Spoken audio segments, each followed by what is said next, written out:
नमस्कार विद्यार्थियों। कक्षा 10 चैप्टर नंबर 3 से बोर्ड परीक्षा के अंदर एक प्रश्न पूछा जाता है प्रतिस्थापन विधि से या फिर विलोपन विधि से रैखिक समीकरण युग्मों को हल करना। तो आज हम प्रतिस्थापन विधि सीखेंगे। तो दो समीकरण दे रखे हमें x + y = 14 और दूसरा समीकरण दे रखा है x - y = 4। तो मैं इनको नाम दे देता हूँ समीकरण 1 और इसको समीकरण 2। ठीक है, दो समीकरण है, हम कोई भी एक समीकरण ले सकते हैं। मैं समीकरण 2 ले रहा हूं। समीकरण 2 लेने पर आप चाहे तो समीकरण 1 भी ले सकते हैं। तो समीकरण 2 को वापस लिखेंगे x - y = 4।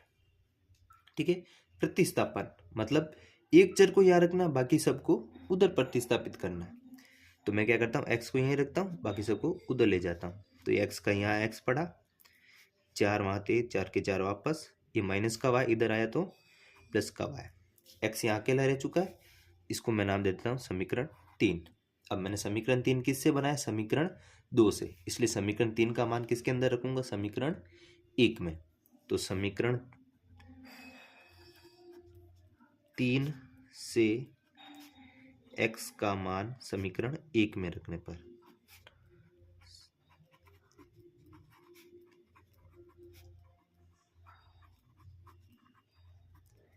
ये रहा समीकरण 1। तो इस x की जगह हम क्या लिखेंगे, 4 + y। x बराबर हमें दे रखा है 4 + y, तो हम लिखेंगे x की जगह 4 + y। ठीक है, इस x की जगह लिख दिया और ये प्लस का y पड़ा है तो वापस लिखेंगे प्लस का y। बराबर में कितना दे रखा है, 14। तो 14 के 14, y + y क्या कितना होता है, 2y बराबर 14 के 14। ये प्लस का 4 उधर गया, माइनस का 4, 2y के 2y, 14 में से 4 गए 10। यहाँ पर 2 इसके साथ गुणा में, उधर जाएंगे तो भाग में। तो y = 10/2।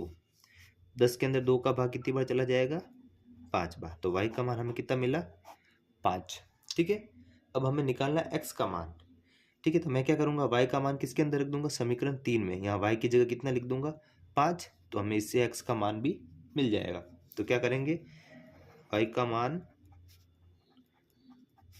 समीकरण 3 में रखने पर